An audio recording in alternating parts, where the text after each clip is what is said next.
Little kids, big kids and adults, Veterans Oasis Park Environmental Education Center in Chandler.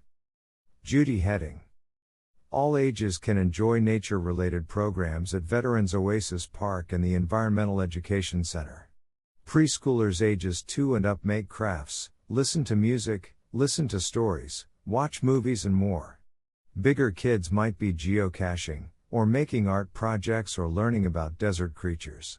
Adults and teens can participate in a variety of guided walks and tours, conservation and garden programs, and health and fitness activities in the park.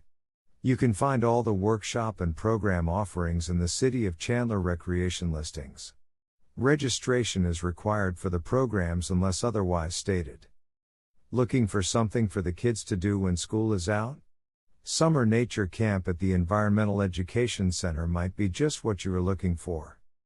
Factoid: there are more than 4 miles of hiking and biking trails at Veterans Oasis Park.